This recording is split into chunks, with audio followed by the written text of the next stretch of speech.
काय सांगू संतांचे उपकार काय सांगू संतांचे उपकार काय सांगू संतांचे उपकार काय सांगू संतांचे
संतांचे उपकार मज निरंतर जागविते, काय देऊयासी व्हावे उत्तराई, ठेवितो हा पायी जीव थोडा.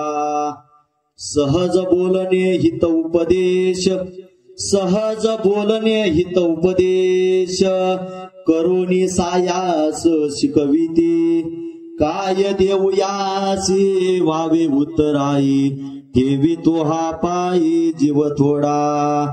तुका म्हणे वस धेनु वेचे चित्ते, तुका म्हणे वस धेनु वेचे चित्ते, तैसे मज येते सांभाळीत, काय देऊयासी व्हावे उत्तराई, ठेवितो हा पायी जीव थोडा.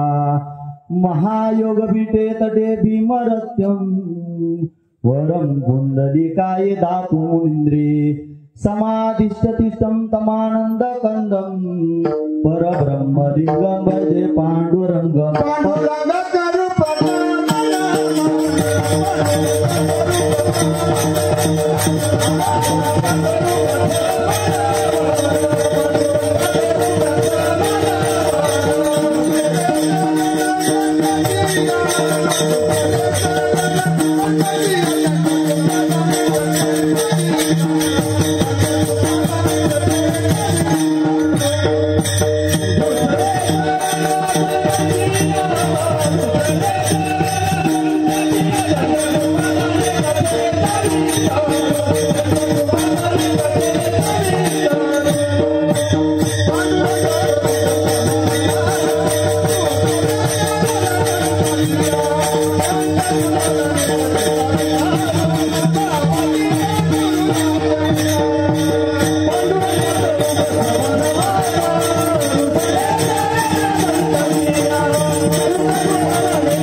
स्मरण होय सकळ विद्येचे अधिकरण, तेची वंदू श्री चरण श्री गुरूंचे ते नमस्कार. आता गुरु ब्रह्मा गुरु विष्णू गुरुदेव महेश्वरा, गुरु साक्षात परब्रह्म तस्मै श्री गुरुवे नमः.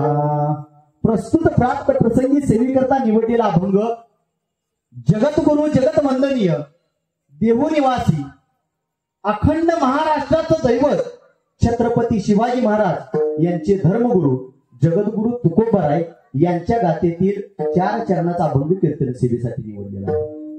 या अभंगामध्ये जगद्गुरु तुकोबाराय संतांविषयीची कृतज्ञता व्यक्त करतायत. ज्यांनी कृतज्ञता व्यक्त केली तेही संत आहेत. नुसते संत नव्हे, महान संत.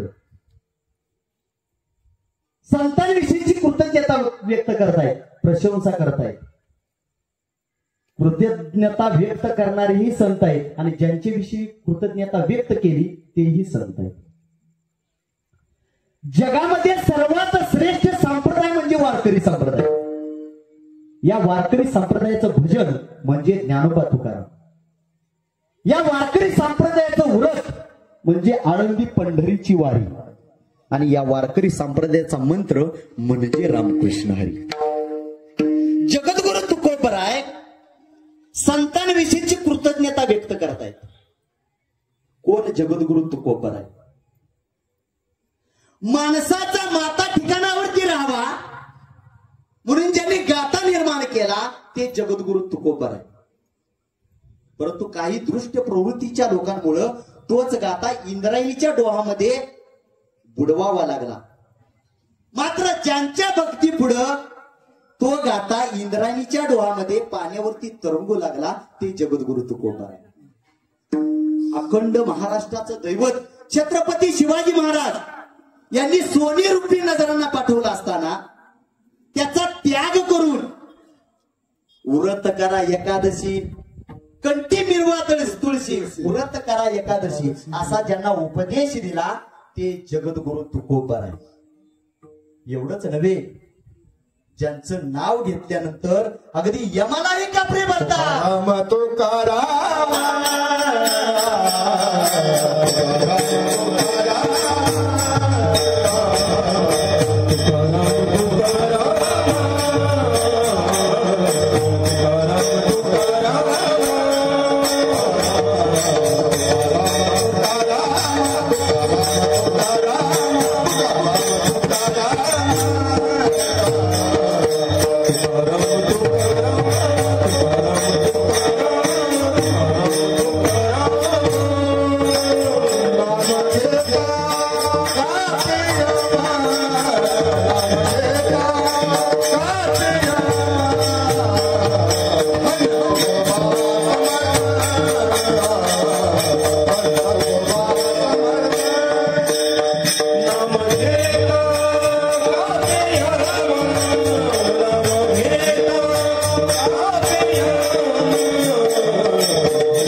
तुकोबारायांची नव्हे.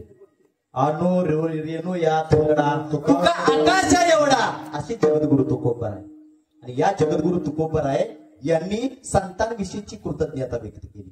काय सांगू आता संतांचे उपकार. संतांचे आपल्यावरती इतके उपकार आहेत की काय सांगू. बघा जगद्गुरु तुकोबाराय यांनी पहिला शब्द वापरलाय काय. त्यांच्याकडे शब्द नव्हते का. आम्हा घरी धन शब्दांची सरतने शब्दांचीच क्षेत्र यत्न करू. अहो त्यांनी शब्दांना देव मानलं. शब्दरूपी धन असताना जगद्गुरु तुकोबाराय यांनी काय हा शब्द वापरला. याचा अर्थ संतांचे आपल्यावरती उपकार किती आहेत बघ. काय सांगू आता संतांचे उपकार. पहिला उपकार त्यांनी सांगितला मज निरंतर जागविती. त्यामध्ये जागविती हा उपकार आपल्यावरती केलाय. परंतु जागविती या शब्दाबरोबर त्याच्या आधीचा शब्दही तितकाच महत्वाचा आहे. निरंतर निरंतर जागविती. काय देऊ यासी व्हावे उत्तराई. एवढे आपल्यावरती उपकार आहेत की त्यांना आपण काय देणार आहे आणि काय देऊन त्यांच्या उपकाराची परतफेड होणार आहे. दुसरा उपकार पुढच्या चरणामध्ये सांगितला सहज बोलणे हित उपदेश. अहो संतांचं सहज बोलणं सुद्धा माणसाच्या हिताचं ठरतं. म्हणजे उपदेश जो केला तो उपदेश माणसासाठी उपकार ठरला. दुसरा उपकार सांगितला सहज बोलणे हित उपदेश करोने सायास शिकविती. नुसतंच फक्त उपदेश नाही केला तर प्रत्यक्षात त्यांनी करून दाखवलं. लेकुराचे हित जाणवान वाहे माऊलीचे चित्त. ज्या पद्धतीने एखाद्या लेकराचं हित जाणून ती माता त्या पद्धतीनं त्या बाळावरती संस्कार करत असते. माता जाणून पाऊल घालते. त्या पद्धतीने संत करून दाखवतात. तिसरा उपकार सांगितला शिकवण्याचा. सहज बोलणे हितोपदेश करोनी सायास शिकविती. आणि शेवटच्या चरणामध्ये जगद्गुरु तुकोबाराय यांनी जो उपकार आपल्यावरती सांगितलेला आहे संतांचा दृष्टांत दिला. तुका म्हणे वस धेनुवेच चित्ते. ज्या पद्धतीनं एखादी गाई जर तिचं वासरू जर कुठंतरी चुकलं असेल तर त्या गाईला दिवस इकडे तिकडे जात नाही. त्या हंबरडा पुढंच फक्त शोधत असते. बघा ज्या वेळेला गाई चरण्यासाठी शेतामध्ये गेलेली असते अनेक गाई त्याच्या सोबत असतील. मात्र चरून येत असताना सगळ्यात पुढे कोणती गाय असते माहितीये. जिचं वासरू घरात आहे ती गाई सगळ्यात पुढे असते. तुका म्हणे वस धेनुवेच चित्ते तैसे मज येते सांभाळित. तसं संतांनी आपल्याला सांभाळण्याचं काम केलं. सांभाळ हा त्यांचा सांगितलेला चौथा उपकार. फक्त चारच नाही तो उपकार. अभंगामध्ये जरी 4 उपकार सांगितले असले तरी सुद्धा मुख्य उपकार हे सांगितले. अजून भरपूर इतके उपकार आहेत की म्हणून शब्द वापरला काय सांगू आता संतांचे उपकार. हा झाला अभंगाचा भावार्थ. यानंतर भगवंत पांडुरंग परमात्मा ज्या पद्धतीने मला बुद्धी देतील. माझे गुरु हरिभक्त परायण मोहन काका महाराज गोटीकर, माझा आराध्य दैवत तीर्थक्षेत्र श्री ब्रह्मनाथ, माझे आई वडील ज्या पद्धतीने बुद्धी देतील त्या पद्धतीने या अभंगाचं निरूपण करण्याचा मी प्रयत्न करेन. तत्पूर्वी या कार्यक्रमाचा थोडासा परिहार देणं गरजेचं आहे. तासगाव मध्ये ढवळ या ठिकाणी सुरू असलेला हा अखंड हरिनाम सोहळा 23वे वर्ष. खर तर अजूनही मला आठवतंय की अगदी मी 3री वारकरी संप्रदाय बरं का. म्हणजे फक्त सुरुवात करायची तुमचं तुम्ही बघा आम्ही पाठीमाग आहे नुसतंच म्हणणारे भरपूर बघितले. मात्र काल सकाळपासून अगदी परवा दिवशी मुहूर्तमेढ रवली गेली. त्या दिवशी संध्याकाळी गारपीट झाली. पाऊस इतका जोरात झाला. एवढी मी इथून तयारी बघून गेलेलो होतो तरी त्यांना आपल्यावरती हे संकट आलंय की काय असं वाटत नव्हतं. कारण काय असेल ती देवाची कृपा. तुमच्यावरती देवाची कृपा असल्याशिवाय हे साध्य होत नाही. अडचणी अनेक येतात. कालच महाराज म्हणले की एखादा आपण संकल्प करतो किंवा एखादं कार्य सुरू करायला तर एक चांगलं कार्य करायला ज्यावेळेला सुरुवात करतो त्यावेळेला अनेक अडचणी येत असतात.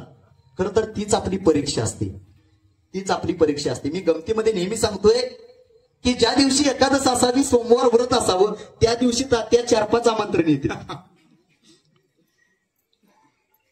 यानं ठरवायचं आहे, याच्या मनानं ठरवायचं आहे का आपण काय करायचं आहे. तिथं चलबिचल नको आहे. आता काय करू, आता कोण काय बघणार आहे का, ती तुझ्या मनाची तयारी झाली. देव परीक्षा बघत असतोय, तू ठरवायचंय काय करायचं.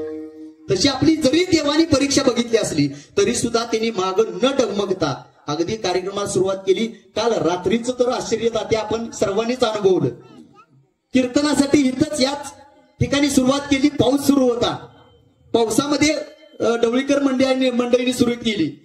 कारण तिथं असा विचार केला नाही पाऊस यायला लागलाय, कशी सुरुवात करायची, कपडे भिजतील, नाही, कुठलाही विचार न करता इथं कीर्तन सेवेला पंचपदी सुरू केली. अगदी 11:30 वाजेपर्यंत रिमझिम सुरूच होती. मात्र ती रिमझिम पाहत असताना किंवा अनुभवत असताना आळंदी पंढरपूर सोहळ्यामध्ये ज्या वेळेला पाऊस सुरू असतो त्याच वेळेला कितीतरी कीर्तन होतात. ते कीर्तन ऐकणारे श्रोते असतील किंवा सगळे वारकरी मंडळी तिथं विचार करत नाही पाऊस यायला लागलाय आपण कसं बसायचं. कारण तो सोहळ्यामधला पाऊस किंवा या ठिकाणचा पाऊस, काल सांगितलं की मंगलमय आपल्यासाठी मंगल आहे, शुभ कार्य आहे.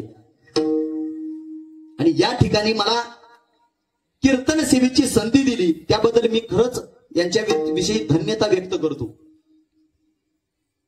पारायणाचा 23वा वर्ष आहे आणि इथून पुढे याच पद्धतीने याच्यापेक्षा मोठ्या पद्धतीनं कार्यक्रम सुरूच राहणार आहे. करून घेणारा तो आहे जगद्गुरु तुकोबराय. काय सांगतायत, काय सांगू आता संतांचे उपकार. संतांविषयीची कृतज्ञता व्यक्त करतायत. परंतु पहिल्यांदा संत ओळखायला शिकलं पाहिजे. कसे ओळखायचे संत, कुणाला म्हणायचं